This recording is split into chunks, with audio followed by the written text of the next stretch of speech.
Hello viewers, আমি দেবাশিস ইতিহাস চর্চার ক্লাসে তোমাদের স্বাগত জানাই। এসএলএসটি ইতিহাস প্রস্তুতির যে এমসিকিউ সিরিজ আমি শুরু করেছি, আজ তার পার্ট 11। এর আগের পর্বে আমরা সিলেবাস অনুযায়ী খলজি বিপ্লব এবং খলজি বংশের ইতিহাসের ওপর এমসিকিউ সলভ করেছিলাম। আজকে সিলেবাস অনুযায়ী ঠিক তার পরের অংশ, অর্থাৎ তুগলক শাসকদের সম্পর্কে এমসিকিউ সলভ করব। এবং একই সাথে তোমরা খেয়াল করো, এর আগের দিনই আমরা এই যে বার গ্রাফটা দেখেছিলাম, সেখানে 1206 থেকে 1526 দিল্লি সুলতানির এই সময় পর্বে তৃতীয় রাজবংশ হিসেবে তুগলকদের আগমন ঘটছে। এবং তোমরা খেয়াল করো, দিল্লিতে তুগলকরা সবচেয়ে দীর্ঘ সময় শাসন করেছিল। তুগলকদের পরেই দিল্লি সুলতানি শাসনের দায়িত্ব চলে যায় সৈয়দ বংশের হাতে এবং তারপর লোদি বংশের হাতে। তো আজকের এমসিকিউ সেশনে আমরা তুগলকদের সঙ্গে একই সাথে সৈয়দ ও লোদি বংশের ওপরেও কিছু গুরুত্বপূর্ণ প্রশ্ন দেখে নেব। সরাসরি এমসিকিউতে যাওয়ার আগে চলো প্রথমে একটু মানচিত্রে ধারণা নিয়ে নিই।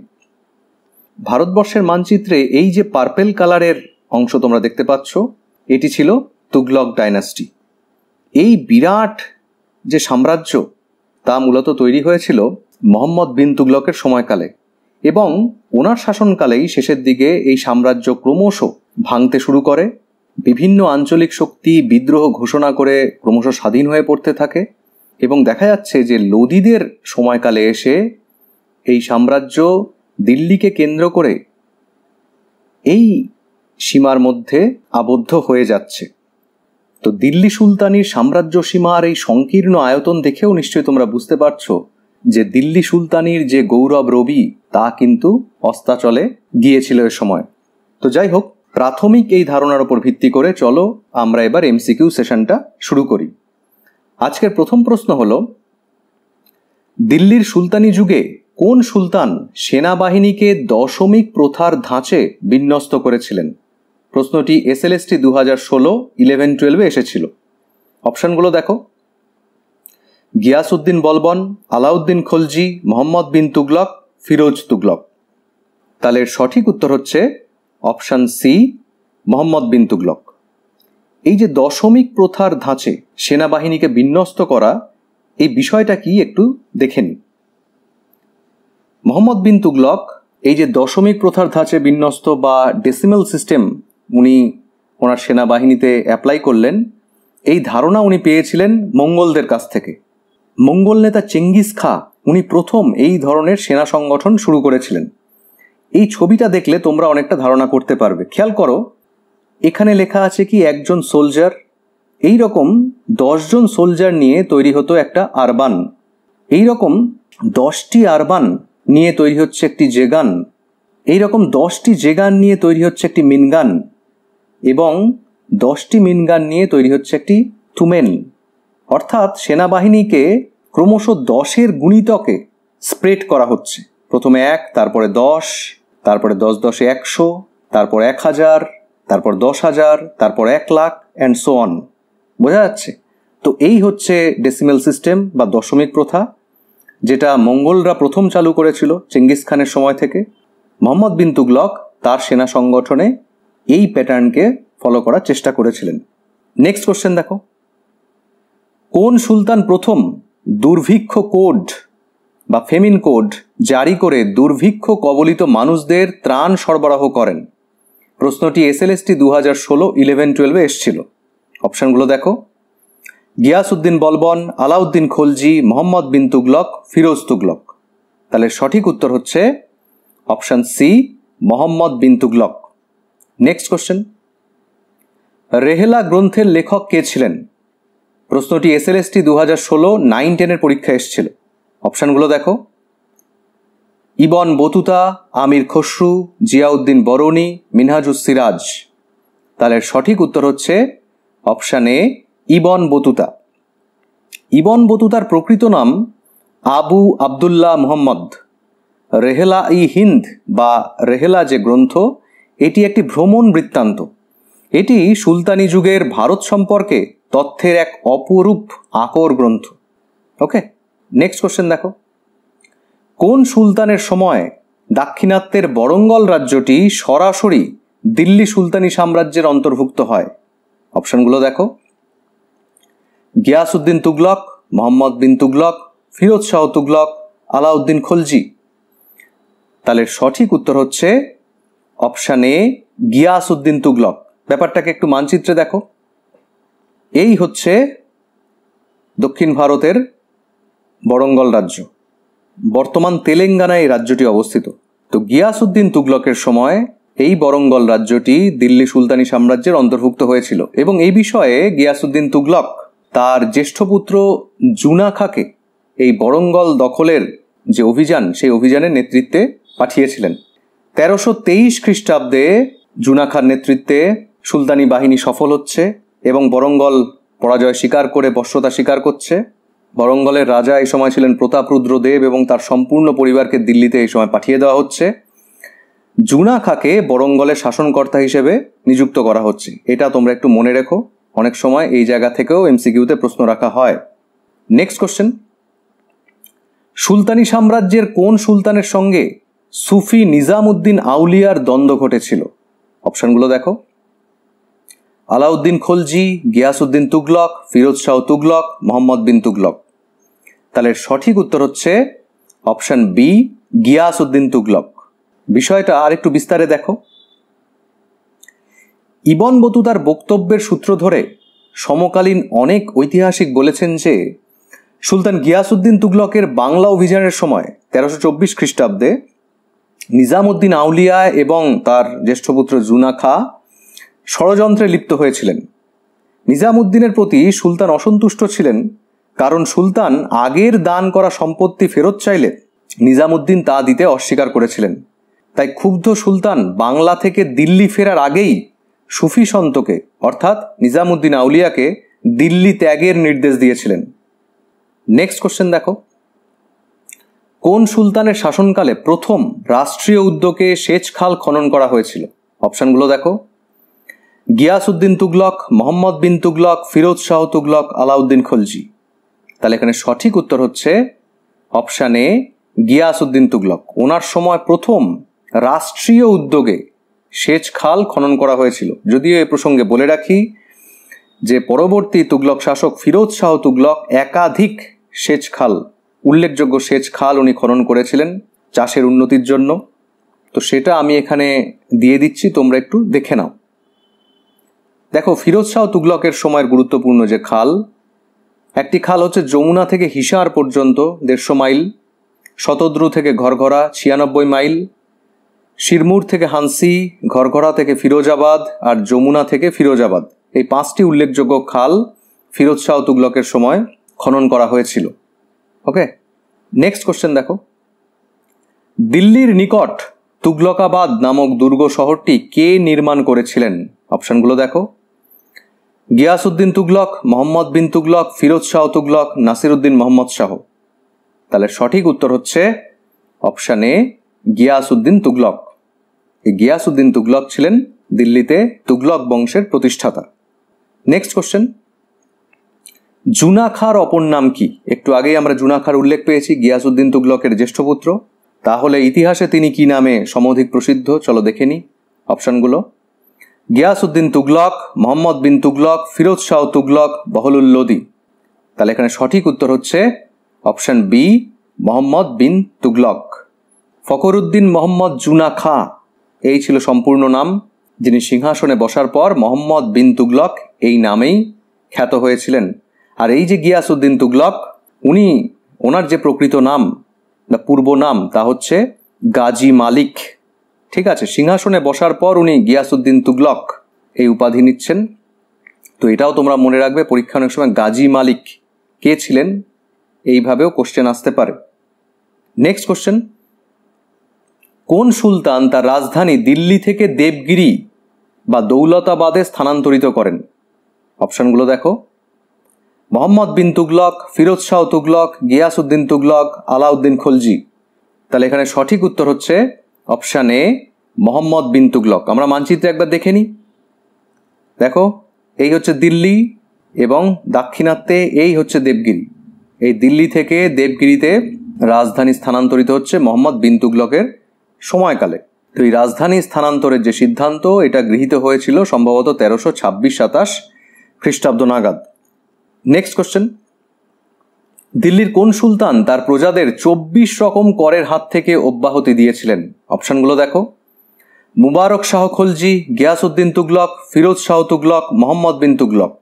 তাহলে এখানে সঠিক উত্তর হচ্ছে অপশন সি, ফিরোজ শাহ তুগলক। ফিরোজ শাহ তুগলক প্রচলিত 24 রকমের কর তুলে দিয়ে কোরআনে উল্লেখিত যে 4 রকমের কর তা উনি প্রবর্তন করেন। এই 4 রকমের কর হচ্ছে খারাজ, খামস, জিজিয়া, জাকাত। খারাজ হচ্ছে যে ভূমি রাজস্ব, ফসলের 1/10, আর খামস হচ্ছে যুদ্ধক্ষেত্র থেকে লুণ্ঠিত দ্রব্যের সরকারি প্রাপ্য, সেটা কত? দ্রব্যের 1/5 আর জিজিয়া এটি অমুসলিমদের প্রদান করতে হতো। আর জাকাত হচ্ছে মুসলিমদের প্রদেয় কর অর্থাৎ আয়কর, যেটি ছিল 2.5%। ঠিক আছে, নেক্সট কোশ্চেন দেখো, কোন সুলতান ব্রাহ্মণদের উপরও জিজিয়া কর আরোপ করেছিলেন?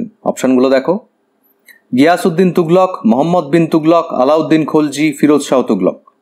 তাহলে সঠিক উত্তর হচ্ছে অপশন ডি, ফিরোজ শাহ তুগলক। দিল্লির যে সুলতানি শাসন, সেখানে যেটা দেখা গিয়েছিল যে শুরু থেকেই জিজিয়া কর অমুসলিমদের ওপর চাপানো হয়েছিল, কিন্তু যারা ব্রাহ্মণ ছিলেন হিন্দু ধর্মে তাদেরকে এই জিজিয়া কর থেকে অব্যাহতি দেওয়া হয়েছিল। ফিরোজ শাহ তুগলক কিন্তু ব্রাহ্মণদেরও বাধ্য করেছিলেন এই জিজিয়া কর প্রদান করতে। নেক্সট কোশ্চেন দেখো, কোন সুলতান পুরীর জগন্নাথ মন্দির ধ্বংস করেন? অপশনগুলো দেখো, আলাউদ্দিন খলজি, ফিরোজ শাহ তুগলক, মোহাম্মদ বিন তুগলক, সিকান্দার লোদি। তাহলে এখানে সঠিক উত্তর হচ্ছে option B, Firoz Shah Tughlaq. Next question, Ibn Battuta কোন সুলতানের শাসনকালে ভারতে আসেন? অপশনগুলো দেখো, আলাউদ্দিন খলজি, গিয়াসউদ্দিন তুগলক, ফিরোজ শাহ তুগলক, মোহাম্মদ বিন তুগলক। তাহলে এখানে সঠিক উত্তর হচ্ছে option D, Mohammad bin Tughlaq. Ibn বতুতার reference আমরা এর আগেই পেয়েছি। ইবন বতুতা সম্পর্কে আমরা আরও কিছু তথ্য দেখে নিই। ইবন বতুতা ছিলেন আফ্রিকার মরক্কো দেশের তানজিয়ারের অধিবাসী। তার মানে আফ্রিকার মরক্কো থেকে উনি একজন পর্যটক হিসেবে ভারতবর্ষে এসেছিলেন। আসলে মোহাম্মদ বিন তুগলক পৃথিবীর বিভিন্ন দেশের সঙ্গে বৈদেশিক সুসম্পর্ক তৈরি করার চেষ্টা করেছিলেন এবং এই কারণেই মরক্কো থেকে দূত হিসেবে, পর্যটক হিসেবে ইবন বতুতা তার সময় ভারতবর্ষে আসেন। ভারতবর্ষে তিনি 1333-এ আসছেন এবং 42 পর্যন্ত থাকছেন। তিনি সুলতান মোহাম্মদ বিন তুগলক কর্তৃক প্রধান কাজী হিসেবে নিযুক্ত হন, দিল্লির প্রধান কাজী। এইটা থেকে অনেক সময় পরীক্ষায় প্রশ্ন আসে যে ইবন বতুতা দিল্লির কোন সুলতানের সময় প্রধান কাজী হিসেবে নিযুক্ত ছিলেন, এটা তোমরা একটু খেয়াল রেখো। মোহাম্মদ বিন তুগলক ইবন বতুতাকে চীন দেশে নিজের দূত হিসেবে প্রেরণ করেছিলেন। ওকে, এটাও কিন্তু গুরুত্বপূর্ণ একটা ফ্যাক্ট। নেক্সট কোশ্চেন, কোন ব্যক্তি লোদি বংশের প্রতিষ্ঠাতা ছিলেন? অপশনগুলো দেখো, ইব্রাহিম লোদি, সিকান্দার লোদি, বহলুল লোদি, খিজির খাঁ। তাহলে এখানে সঠিক উত্তর হচ্ছে অপশন সি, বহলুল লোদি।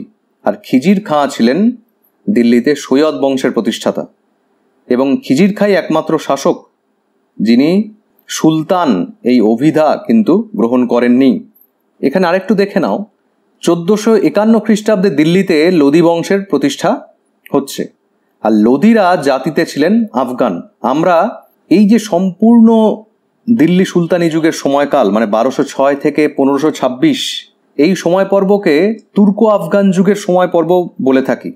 তার কারণ হচ্ছে প্রথম যে 4টি বংশ তারা জাতিতে ছিলেন তুর্কি এবং শেষ যে বংশ লোদি এরা কিন্তু জাতিতে ছিলেন আফগান।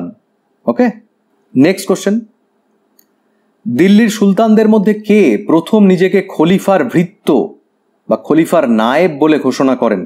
অপশনগুলো দেখো, আলাউদ্দিন খলজি, মোহাম্মদ বিন তুগলক, ফিরোজ শাহ তুগলক, সিকান্দার লোদি। তাহলে এখানে সঠিক উত্তর হচ্ছে option C, Firoz Shah Tughlaq. Next question, কোন সুলতান গজ ই সিকান্দারি নামক জমি পরিমাপ পদ্ধতি প্রবর্তন করেছিলেন?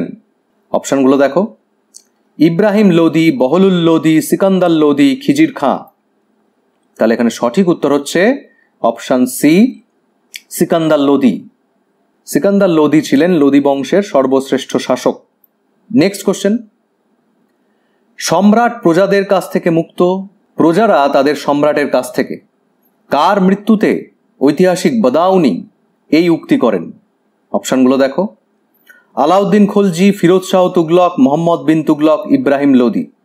তাহলে এখানে সঠিক উত্তর হচ্ছে option C, Mohammad bin Tughlaq. Very very important একটি কোশ্চেন। নেক্সট কোশ্চেন, নিম্নলিখিত আফগান শাসকদের ক্রমানুসারে সাজাও। অপশানগুলো দেখো, সিকান্দার লোদি, ইব্রাহিম লোদি, বহলুল লোদি। যাই হোক, এই যে তিনজন লোদি বংশের শাসক, এদেরকে এলোমেলো করে দেওয়া আছে, আমাদের ক্রম অনুসারে সাজাতে হবে। তাহলে সঠিক ক্রমটি একটু দেখে নাও। প্রথম হচ্ছে বহলুল লোদি, তারপর সিকান্দার লোদি এবং শেষ শাসক হচ্ছেন ইব্রাহিম লোদি। ওনাদের সময়কালটা একটু দেখে নাও। বহলুল লোদির সময়কাল 1451 থেকে 1489 খ্রিস্টাব্দ, সিকান্দার লোদির সময়কাল 1489 থেকে 1517, ইব্রাহিম লোদির সময়কাল 1517 থেকে 1526। এই প্রশ্নটা আমি রেখেছি তোমাদের একটি ধারণা দেবার জন্য। আজকে তিনটি রাজবংশ সম্পর্কে আলোচনা করছি। এক হচ্ছে তুগলক, তারপর সৈয়দ এবং লোদি বংশ। তো তুগলক বংশেরও পরপর শাসক কারা এসেছিলেন, প্রথম কে ছিলেন, শেষ কে ছিলেন, সৈয়দ বংশের প্রথম কে, শেষ কে, উল্লেখযোগ্য শাসক কে ছিলেন, এবং একইভাবে লোদি বংশের ক্ষেত্রেও।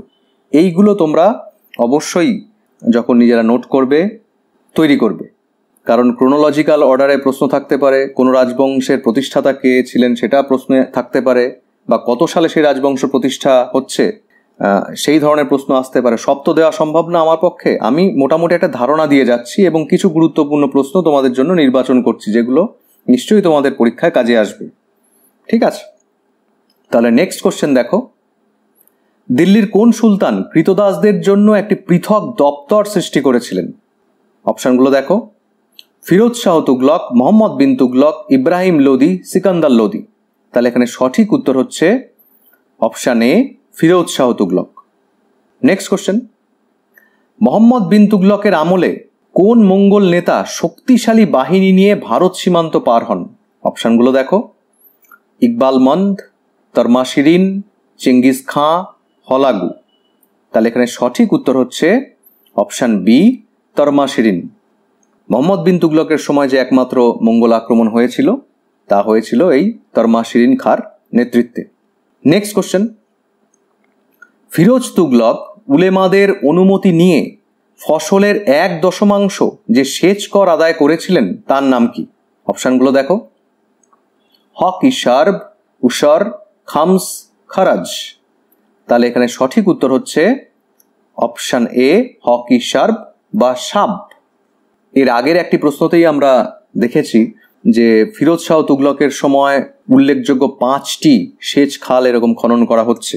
তো এই খালগুলি খনন করার পর তার রক্ষণাবেক্ষণ এবং যে সরকারি খরচ তা কিছুটা কম্পেনসেট করার জন্য উনি উলেমাদের পারমিশন নিয়ে ফসলের 1/10 সেচ কর আদায় করেছিলেন।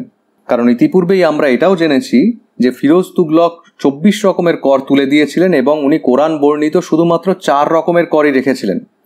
তো এই একটা অতিরিক্ত কর যেহেতু ওনাকে আরোপ করতে হবে এরকম ওনার মনে হয়েছিল, তাই সেক্ষেত্রে উনি উলেমাদের পারমিশন নিয়েছিলেন।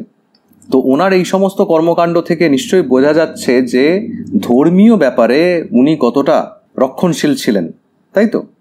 নেক্সট কোশ্চেন দেখো, তৈমুর লংয়ের ভারত আক্রমণের সময় দিল্লির সুলতান কে ছিলেন? Very very important question. তাহলে অপশানগুলো দেখো, ফিরোজ তুগলক, নাসিরুদ্দিন মাহমুদ শাহ, সিকান্দার লোদি, ইব্রাহিম লোদি। তাহলে এর সঠিক উত্তর হচ্ছে অপশান বি, নাসিরুদ্দিন মাহমুদ শাহ। উনি ছিলেন তুগলক বংশের শেষ সুলতান। তো এই প্রসঙ্গে আমরা আরেকটু দেখে নিই। তৈমুর লং ভারত আক্রমণ করেন 1398 খ্রিস্টাব্দে। এটিও খুব গুরুত্বপূর্ণ।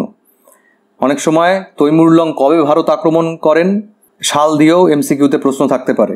এবং উনি ভারত ত্যাগ করেছিলেন 1399 খ্রিস্টাব্দে। তিনি ছিলেন মধ্য এশিয়ার সমরখন্দের শাসক। তৈমুর লংয়ের যে আত্মজীবনী তা হচ্ছে তুজুক ই তৈমুরি। এই আত্মজীবনী থেকে তার ভারত আক্রমণের বিবরণ পাওয়া যায়।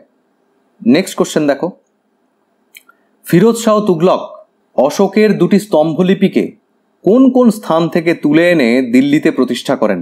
অপশানগুলো দেখো, বৈরাট ও কালসি, সারনাথ ও মিরাট, প্রয়াগ ও সারনাথ, আম্বালা ও মিরাট। খুব গুরুত্বপূর্ণ একটি প্রশ্ন।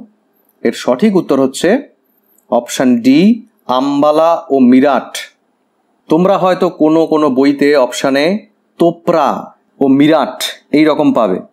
তো মনে রাখবে যে হরিয়ানা রাজ্যের আম্বালা জেলাতেই হচ্ছে তোপরা অবস্থিত। অ্যাকচুয়ালি সেখান থেকেই পাওয়া গেছে। তো অপশানে তোপরা ও মিরাট থাকতে পারে বা আম্বালা ও মিরাট থাকতে পারে। বোথ আর কারেক্ট। ওকে, নেক্সট কোশ্চেন।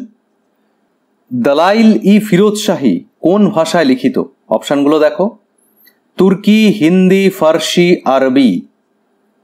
তাহলে এখানে সঠিক উত্তর হচ্ছে অপশান সি, ফার্সি। তাহলে চলো আমরা একটু দেখে নিই যে দালাইল-ই ফিরোজ শাহী আসলে কি। সুলতান ফিরোজ শাহ তুগলক নগরকোট অভিযানের সময় নগরকোটের রাজ গ্রন্থাগার এবং জ্বালামুখী মন্দির থেকে প্রায় 1300 সংস্কৃত পুঁথি দিল্লিতে নিয়ে আসেন। তিনি তার সভাপণ্ডিত আজিজউদ্দিন খালিদকে দিয়ে এর মধ্যে 300 পুঁথি ফার্সি ভাষায় অনুবাদ করান। এই অনুদিত গ্রন্থগুলি দালাইল-ই ফিরোজ শাহী নামে পরিচিত। ঠিক আছে, নেক্সট কোশ্চেন দেখো। কোন শাসকের স্মৃতির উদ্দেশ্যে জৌনপুর শহরটি প্রতিষ্ঠিত হয়? তাহলে অপশানগুলো দেখো, গিয়াসউদ্দিন তুগলক, মোহাম্মদ বিন তুগলক, ফিরোজ শাহ তুগলক, সিকান্দার লোদি। তাহলে এখানে সঠিক উত্তর হচ্ছে মোহাম্মদ বিন তুগলক। আসলে মোহাম্মদ বিন তুগলকের প্রকৃত নাম আমরা দেখেছি জুনাখা বা যৌনাখা। তো তার স্মৃতির উদ্দেশ্যে তার মৃত্যুর পর ফিরোজ শাহ তুগলক এই জৌনপুর শহরটি নির্মাণ করেছিলেন। নেক্সট কোশ্চেন দেখো। ফিরোজ শাহ তুগলক যোগ্য ব্যক্তিদের অর্থ সাহায্যের জন্য যে দপ্তরটি প্রতিষ্ঠা করেন, অপশানে দেখো, দারুল সাফা, দেওয়ানি ইস্তিহাক, কর্মসংস্থান দপ্তর, আমিরি কোহি। তাহলে এখানে সঠিক উত্তর হচ্ছে অপশান বি, দেওয়ানি ইস্তিহাক। এছাড়া উনি আরও বেশ কয়েকটি দপ্তর তৈরি করেছিলেন, আমরা এক চোখে দেখে নিই। যেমন দারুল সাফা। দারুল সাফাতে কি করা হতো? এটি একটি দাতব্য চিকিৎসালয়, মানে যেখান থেকে বিনামূল্যে দরিদ্র প্রজাদের চিকিৎসা ও ঔষধ দানের ব্যবস্থা করা হয়। এছাড়া হচ্ছে দেওয়ানি খয়রাত, এখানে অনাথ ও দুস্থদের অর্থ সাহায্য করা হতো এই দপ্তর থেকে।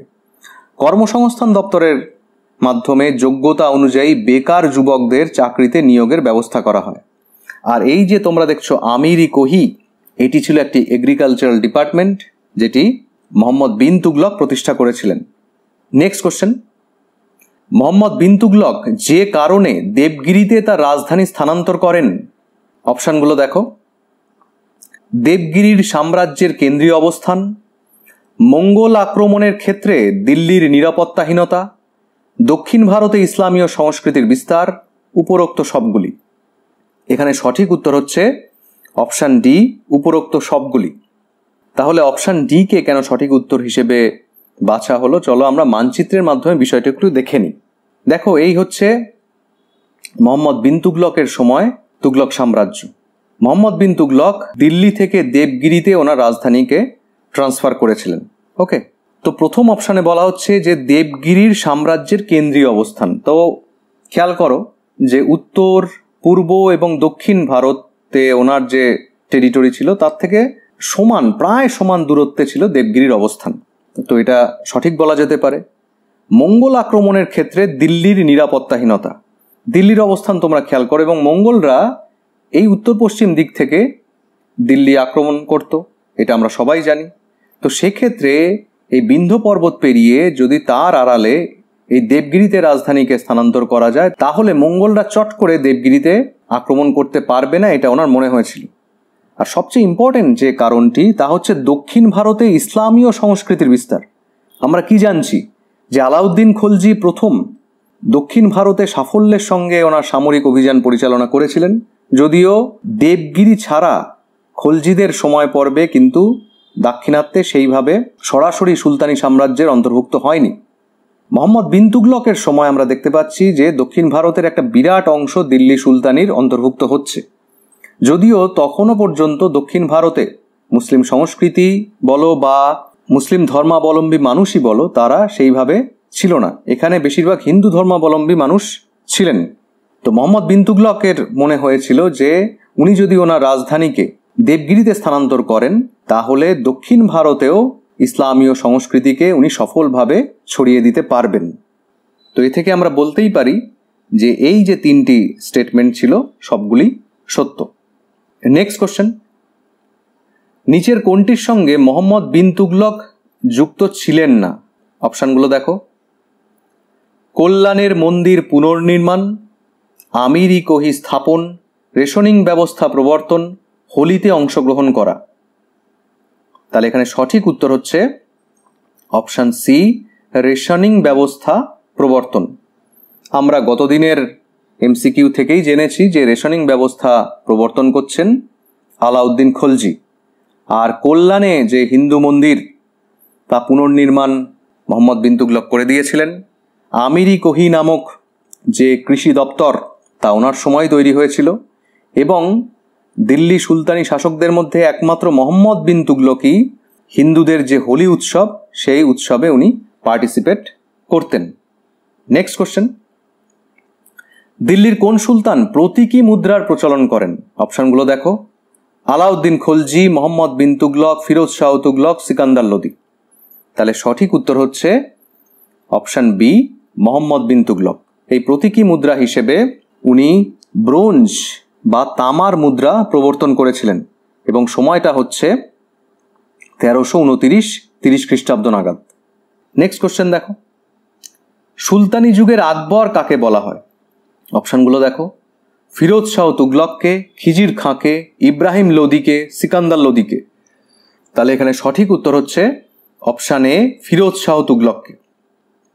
ঐতিহাসিক হেনরি ইলিয়ট ও এলফিনস্টোন ফিরোজ শাহ তুগলককে সুলতানি যুগের আকবর বলেছেন।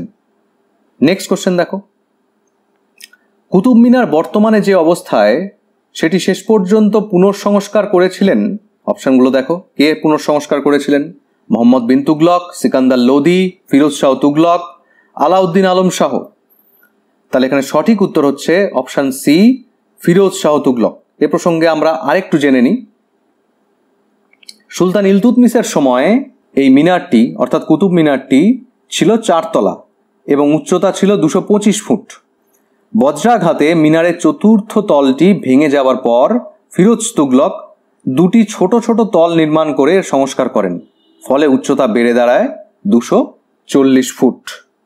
ওকে, নেক্সট কোশ্চেন দেখো, ঐতিহাসিকরা দিল্লির কোন সুলতানকে বৈপরীত্যের মিশ্রণ বলে আখ্যা দিয়েছেন? অপশানগুলো দেখো। আলাউদ্দিন খলজি, ইব্রাহিম লোদি, মোহাম্মদ বিন তুগলক, ফিরোজ শাহ তুগলক। তাহলে সঠিক উত্তর হচ্ছে option C, Mohammad bin Tughlaq. Next question, চীনের সঙ্গে কূটনৈতিক সম্পর্ক ভারতের কোন সুলতান স্থাপন করেছিলেন? তাহলে অপশানগুলো দেখো। গিয়াসউদ্দিন তুগলক, মোহাম্মদ বিন তুগলক, ফিরোজ শাহ তুগলক, সিকান্দার লোদি। তো ইতিমধ্যেই আমরা এই বিষয়ে হিন্টস পেয়ে গেছি এবং নিশ্চয়ই আমরা গেস করে ফেলেছি যে এর সঠিক উত্তর হচ্ছে অপশান বি, মোহাম্মদ বিন তুগলক। উনি কাকে পাঠিয়েছিলেন চীনে? ইবন বতুতাকে। নেক্সট কোশ্চেন, দিল্লির কোন সুলতান গুলরুখ ছদ্মনামে কবিতা লিখতেন? অপশানগুলো দেখো। ফিরোজ শাহ তুগলক, মোহাম্মদ বিন তুগলক, সিকান্দার লোদি, ইব্রাহিম লোদি। তো সঠিক উত্তর হচ্ছে অপশান সি, সিকান্দার লোদি। গুলরুখ কথার অর্থ হচ্ছে লাল ফুল। নেক্সট কোশ্চেন, দিল্লির কোন সুলতান আগ্রা শহরের প্রতিষ্ঠা করে সেখানে তার রাজধানী স্থানান্তর করেন? অপশানগুলো দেখো। ফিরোজ শাহ তুগলক, সিকান্দার লোদি, ইব্রাহিম লোদি, গিয়াসউদ্দিন তুগলক। তাহলে এখানে সঠিক উত্তর হচ্ছে অপশান বি, সিকান্দার লোদি। 1504 খ্রিস্টাব্দে তিনি আগ্রা শহর প্রতিষ্ঠা করছেন। নেক্সট কোশ্চেন, তারিখ ই মোবারক শাহী গ্রন্থের রচয়িতা কে ছিলেন? অপশানগুলো দেখো। জিয়াউদ্দিন বারানি, ইয়াহিয়া বিন শারহিন্দি, আমির খসরু, মোহাম্মদ ইসামি। তাহলে এখানে সঠিক উত্তর হচ্ছে অপশান বি, ইয়াহিয়া বিন শারহিন্দি। সৈয়দ বংশের সুলতান মোবারক শাহের সময়কালে অর্থাৎ 1421 থেকে 34 এই সময় পর্বে ফার্সি ভাষায় এই ঐতিহাসিক গ্রন্থটি রচিত হয়। নেক্সট কোশ্চেন, কোন সুলতানের শাসনকালে দিল্লি সুলতানি সাম্রাজ্য সীমা চূড়ান্ত রূপ পেয়েছিল? অপশানগুলো দেখো, আলাউদ্দিন খলজি, মোহাম্মদ বিন তুগলক, ফিরোজ শাহ তুগলক, সিকান্দার লোদি। তো ইতিমধ্যেই বিভিন্ন আলোচনায় আমরা এ প্রসঙ্গে কথা বলেছি এবং এর সঠিক উত্তর হচ্ছে অপশান বি, মোহাম্মদ বিন তুগলক। আমরা আরেকবার মানচিত্রে বিষয়টা দেখে নিই। মানচিত্রে তোমরা খেয়াল করো যে মোহাম্মদ বিন তুগলকের সময় বিশেষ করে দক্ষিণ ভারতের একটা বিরাট অংশ দিল্লি সুলতানি সাম্রাজ্যের সরাসরি অন্তর্ভুক্ত হয়েছিল। নেক্সট কোশ্চেন, মোহাম্মদ বিন তুগলক নিম্নলিখিত কোন জৈন পণ্ডিতের সাথে ধর্মীয় আলোচনা করতেন? অপশানগুলো দেখো, দ্বিতীয় ঋষভ, হেমচন্দ্র, জিনসেন সুরি, জিনপ্রভা সুরি। তাহলে এখানে সঠিক উত্তর হচ্ছে অপশান ডি, জিনপ্রভা সুরি। এছাড়াও আরেকজন জৈন পণ্ডিতের সঙ্গে উনি ধর্মীয় আলোচনা করতেন, তিনি ছিলেন রাজশেখর। নেক্সট কোশ্চেন, এর মধ্যে কোন শহরটি ফিরোজ শাহ নির্মিত নয়? অপশানগুলো দেখো, জৌনপুর, হিসার, জাহানপানাহ, ফিরোজাবাদ। তো ইতিপূর্বেই আমরা জেনেছি যে জৌনপুর এটা ফিরোজ শাহ তৈরি করছেন মোহাম্মদ বিন তুগলকের স্মৃতির উদ্দেশ্যে। তাহলে কোনটি ফিরোজ শাহ নির্মিত নয়? এখানে সঠিক উত্তর হচ্ছে অপশান সি, জাহানপানাহ। এটি তৈরি করেছিলেন মোহাম্মদ বিন তুগলক। নেক্সট কোশ্চেন, দিল্লি সুলতানির শেষ শাসক কে ছিলেন? খুব কমন একটি প্রশ্ন এবং আমাদের সকলেরই জানা। হয়তো এইটি না বললে এই আলোচনার প্রসঙ্গটি এখানে ঠিক শেষ করা শোভনীয় হতো না, তাই এই প্রশ্নটি রেখেছি। অপশানগুলো দেখো, আলাউদ্দিন আলম শাহ, ইব্রাহিম লোদি, বাহলুল লোদি, সিকান্দার লোদি। তাহলে এখানে সঠিক উত্তর হচ্ছে অপশান বি, ইব্রাহিম লোদি। তাহলে তুগলক, সৈয়দ এবং লোদি বংশের ওপর আমি যে এমসিকিউ তোমাদের সামনে উপস্থাপন করলাম, আশা করি এই প্রশ্নগুলি তোমাদের প্রস্তুতিতে কিছুটা হলেও সহায়ক হবে। দেখা হচ্ছে নেক্সট ভিডিওতে নতুন টপিকের সাথে। বাই।